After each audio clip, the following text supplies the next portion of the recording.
We need US guarantees. Iran says that is the only way the Strait of Hormuz can be reopened safely. Basically, Tehran wants pretty much everything that was on the original and essentially abandoned Memorandum of Understanding. Remember that? The MOU put back on the table. This comes as Iran says it's talking with Oman and that they are both close to finalising a proposed deal to get shipping on the move again in the Strait. Iran's deputy foreign minister, quick to deny that talks are with the US. On top of all of this, Lebanon appears to be back in the mix. More on that in a moment. I also want to alert you to a warning from some leading shipping groups. They say any Hormuz tolls demanded by Iran could drive up costs and threaten open navigation. Well, we've got a lot to cover. Elena Trines at the White House. Leila Karagozlu is here in London. And Leila, let's just start with this potential agreement between Iran and Oman at this stage. Even that, as we understand it, not a done deal, not as far as we know at this point, correct? Yeah, that's correct. So the Iranians have said that they're very close to a proposed framework. So even when this gets announced, it's not going to be considered a full deal. They've made it really clear that it's going to be a bilateral agreement between themselves and Oman. And through that agreement, it's really going to solidify the sovereignty that Iran and Oman have over the Strait of Hormuz. They've also made it very clear through the deputy foreign minister that this isn't necessarily going to open the strait for all shipping. This is going to be a new pathway. It's going to be something to help alleviate it, but it's not going to really open the strait. For the strait to be opened, they've been very clear, there needs to be certain things that the U.S. does. And a lot of those things, as you said, really are what was in the MOU. They include ending the naval blockade on Iranian ports, addressing the sanctions that were imposed on Iran when that MOU was collapsing. They also are calling for a resumption of negotiations over Tehran's frozen assets, and then also addressing the U.S.'s, quote, failure, they say, to ensure stability in Lebanon. Now, the deputy foreign minister was asked about whether this was just Iran trying to implement Article 5 of the MOU, and he said it wasn't. He said that this really is a bilateral agreement re-looking at a relationship that has been 60 years in the making with Oman. Now, as you know, throughout the entire week, President Trump has said, the Iranians are talking, we're going to have a deal, but the Iranians are holding steadfast by saying this is a bilateral agreement, it's just a framework, and it's going to be for a short period of time, just 1 to 3 months. Good to get us up to speed on that. Thank you, Leila. Elena, this is then ostensibly between these two key regional parties. I mean, earlier on this week, we did have from a senior official who was very familiar with the matter, telling us here at CNN that talks were between the US, Iran and Oman at present. Not direct talks between Iran and the US, but there were these sort of tri-party talks. It's difficult to tell whether those were very specifically about the Strait of Hormuz or whether these talks are about something sort of wider at this point. What is the administration saying about all of this?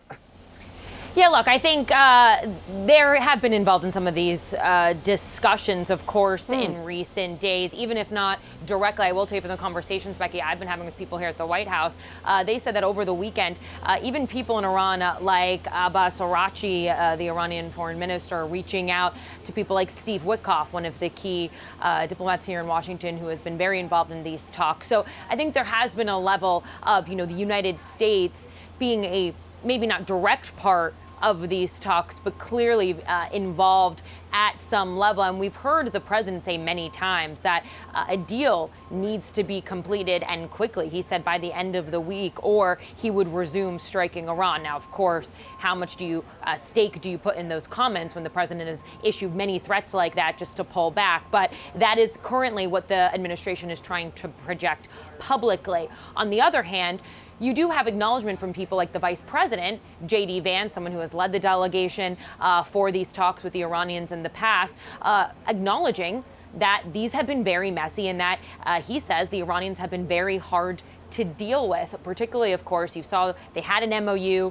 it fell apart. Now they've exchanged strikes. Now they're trying to get back to the negotiating table. This has been going on, Becky, far longer than I think many people in the White House and throughout Washington expected it to. But I do want you to listen to some of the comments that Vance made in a Fox News interview last night. I do think that where we will ultimately land, it's going to be messy and it's going to take some time to get there. Where we will ultimately land, as you see, oil, I think, was at $79 today. Those oil prices are going to come down and stay down. Iran will never have a nuclear weapon, and the United States will be in a stronger position. But we're kind of in the middle of the game, and I think people are trying to prejudge exactly how this is going to go. Now, I will say, from the president's perspective, and this is what many officials here tell me repeatedly, is that his goal is still what it has been from the beginning, Becky. He wants diplomacy to prevail, but he's keeping strikes, including the one he issued over the past weekend, on the table should Iran really not make any sort of movement on the diplomatic front. Well, with that in mind, Elena, before I let you go, tell me what President Trump is saying about reporting of severely depleted U.S. defense missile stockpiles. Yeah, Becky, just after midnight, the president today lashed out at a number of different media outlets who have been reporting on the depleted stockpiles of munitions that the U.S. military has. He wrote on social media that the U.S. has massive amounts of munitions. He said, especially in certain types. He said large amounts are also being manufactured and shipped to the U.S., that they're working on deals to continue building up the stockpile. But this is something that has been a major, major, major problem for the Pentagon in recent months. This idea that they are burning through a lot of their missiles and munitions with the rate of strikes that have been issued throughout this war, and really throwing a lot of doubt and uncertainty on how this is going to impact the U.S. position in the war moving forward. I will note we had great reporting yesterday from our colleagues who had noted that the U.S. military has exhausted nearly 80% of its interceptors for a key missile defense system known as THAAD in recent months. They also reported that the U.S. military has burned through roughly half of its Patriot interceptors since the start of the war as well. I will note again, the president has been aware of this. I know in my conversations that different people in the military, throughout the intelligence community, have been telling the president about this. I think he's taking a big issue, though, with the idea that it's being publicized, that this is a problem, especially at a time when he wants Iran to believe that the U.S. has the power to continue hammering them. So this is something that's definitely going to continue playing a role, I think, in some of the negotiations behind the scenes, and also contributing to another thing that I've been told as well, which is that in the intelligence community, many leaders are very worried that Iran will ever honor commitments on any sort of deal that is made. So this really putting the U.S. position in a fragile place right now. President Trump is insisting, despite numerous reports, that the U.S. has plenty of munitions and there is no shortage. He posted overnight that the military has, quote, massive amounts, adding that large amounts are being manufactured and shipped to the U.S. as needed. CNN and others have been reporting this whole week on dwindling stockpiles of key air defense systems during the war with Iran. Sources telling CNN the U.S. military has burned through roughly half of its Patriot interceptors since the start of the war and 80% of its THAAD missile inventory. Joining us now, former U.S. ambassador to NATO, Kurt Volker. It is good to have you with us. Thank you for being here.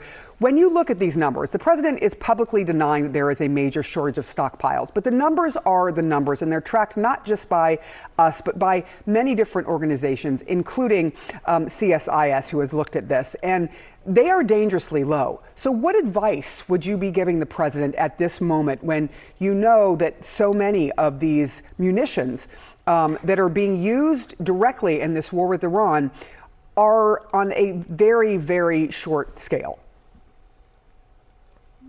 Well, the fundamental thing is to make sure that you have an alignment of your goals and your means. So it's okay to use air defense systems. The people are sending missiles at our allies or at our troops. Okay, you have to use them. But you have to make sure that what we are doing has a guaranteed end result, that we can achieve what we are trying to do, and that at that end point, we will not be in a military action anymore. The problem with the way we've gone about this war against Iran is that we've lacked that. We have a constant effort to put pressure on Iran, never a willingness to go all the way for regime change, which would be one thing, or a willingness to accept that, okay, there's a status quo that we're going to live with. So we've been in this in between, and that just creates an unending burn rate for the things that we're doing. So I think it's really important to decide, are we going to let the regime be and then cut a deal with them, which may involve them having more control over the Persian Gulf, which is a terrible thing, or are we going to get rid of the regime and then organize that and do what that takes? But right now we're in this constant cycle, and that cycle is going to be intolerable for us. Look, it's been described as a quagmire right now, and you're laying out the two things that the president is trying to figure out how to balance which way the United States will go. I do want to ask you about the fact that Iran is dealing with Oman, it says, and not talking to the U.S., but is trying to work out a deal that may be imminent to open the Strait of Hormuz. If the U.S. is indeed sort of being cut out of these talks, what leverage still exists here, and does that concern you? Well, we have a great deal of leverage in the sense that we can shut down the trade. We can blockade the Persian Gulf. We can prevent ships going in and out. Iran is going to have a very difficult time selling anything, therefore a difficult time getting money for the regime. So we have some leverage. But the problem is that is not leverage that's going to change the regime, its behavior, its attitudes, its actions. That regime is going to stay in place if we do that. I should point out that the memorandum of understanding that was signed some time ago and was supposed to result in a ceasefire, that envisioned direct talks between Iran and Oman. So Iran is actually doing what we said they should do, which is work something out with Oman. The problem is that, as you say, we're not a party to that. It'll be temporary. It's going to involve Iran exercising a large degree of control over the Persian Gulf. And if I could just add one more thing about the missile attacks as well. We're using very expensive systems, Patriot missiles, against very inexpensive drones.